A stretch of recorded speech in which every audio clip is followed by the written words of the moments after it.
cartilagem, ela não fica calcificada normalmente só nos processos de ossificação ou no envelhecimento celular, durante os processos de envelhecimento celular.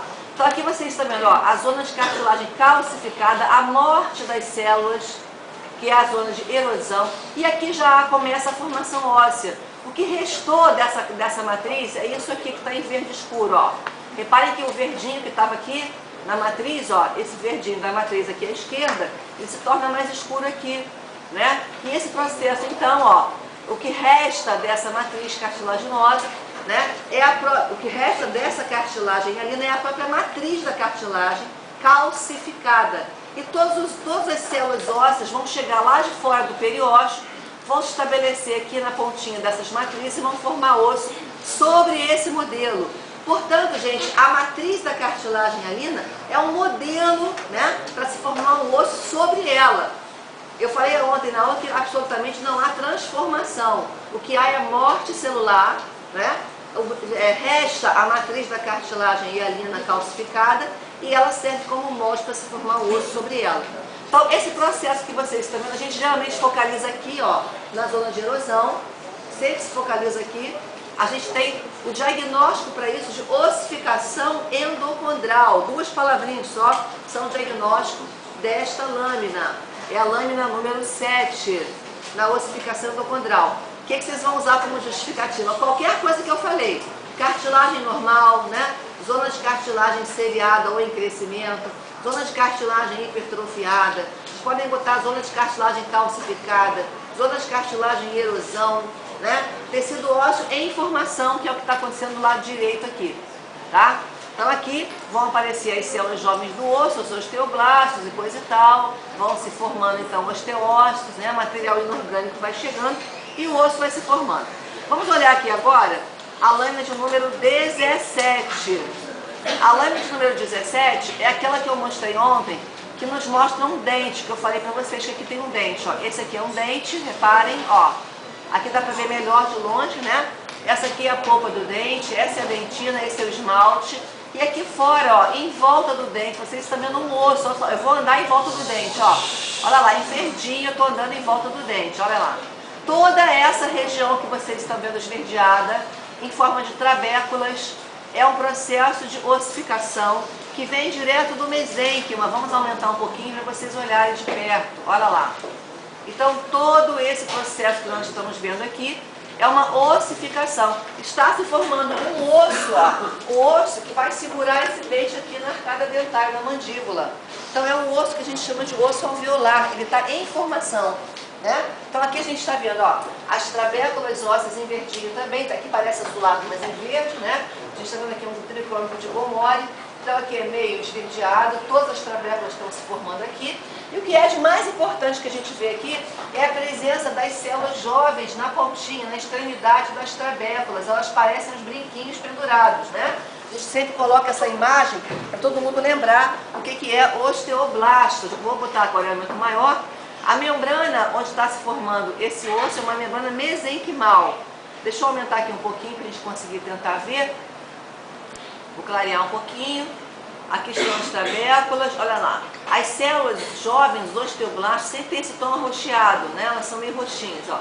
Essas células que vocês estão vendo aqui, ó, na extremidade, na maioria das vezes são osteoblastos. Eles ficam sempre presos aqui na extremidade do tecido ósseo.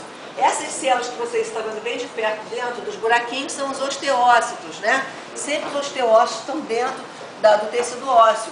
E sempre os osteoblastos estão do lado de fora. Deixa eu ver se eu vejo uma sequência de osteoblastos, assim, boa, igual eu mostrei ontem.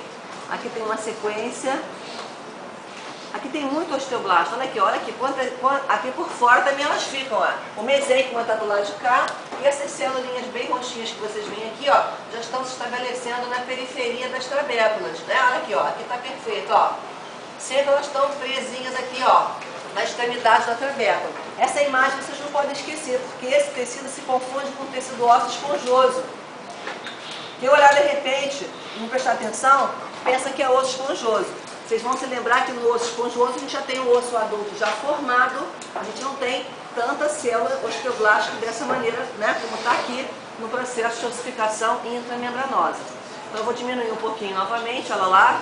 Vou escurecer para vocês terem uma noção, olha lá, do processo de ossificação que a gente chama de intramembranoso, né? Então, diagnóstico, ossificação e intramembranose.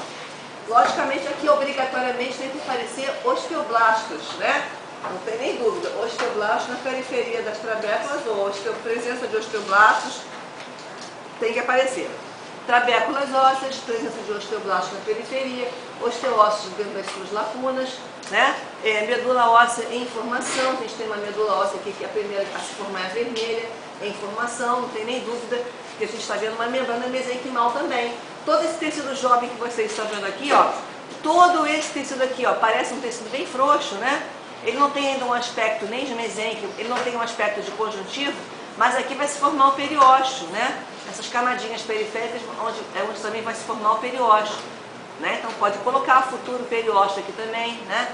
Mas todo esse tecido é um tecido mesenquimal, tá? É o mesênquimo. Acabamos cartilagem ou ossificação, agora a gente está indo finalmente aqui para a lâmina 6, que é a parte do músculo, né?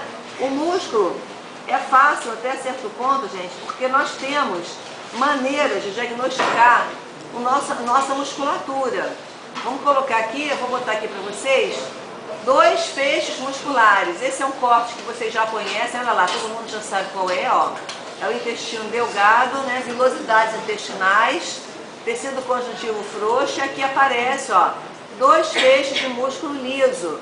Vamos aumentar um pouquinho para vocês observarem como é que se organiza aqui os 2 feixes de músculo liso do intestino.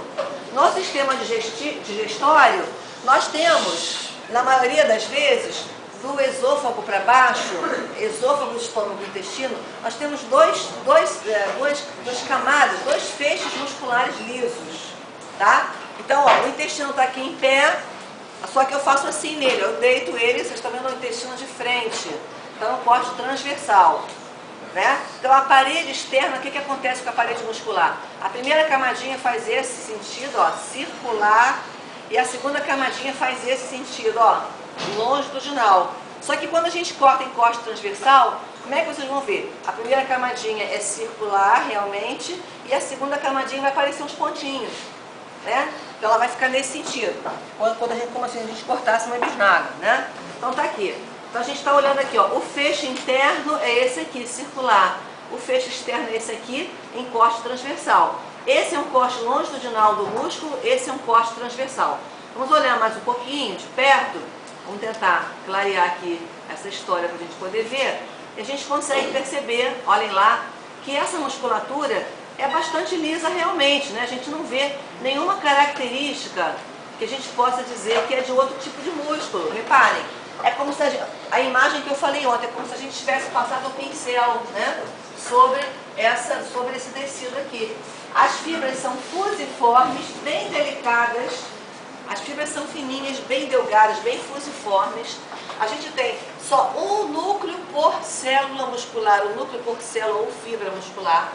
Então tem poucos núcleos no corte, né, porque é só um núcleo por célula. A gente não consegue separar cada fibra, é difícil. Elas funcionam em feixes. Então elas funcionam aqui no feixe, né?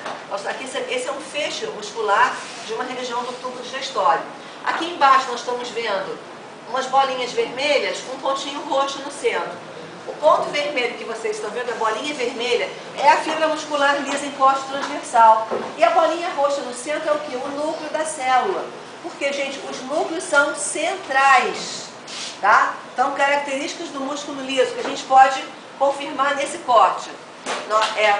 Fibra muscular, né? Ou célula muscular delgada, fusiforme, né? Um núcleo por célula, simplesmente, núcleos centrais. A gente confirma o diagnóstico aqui. Esse tecido que eu coloquei propositalmente no meio, aqui, ó, esse clarinho, é alguma coisa que controla esses 2 feixes, é um plexo nervoso. Esse não é para ser diagnosticado, tá? Vocês vão olhar, é esse daqui de baixo, mais escuro, mais corado. Então aqui a gente tem músculo liso, corte longitudinal e transversal. Pode abreviar tudo, tá? Músculo liso, corte longitudinal e transversal. Características justificativas, o que nos levaram a crer que seja isso? Fibras muito delicadas, né? Fusiformes, não individualizadas, a gente não consegue separá-las funcionalmente.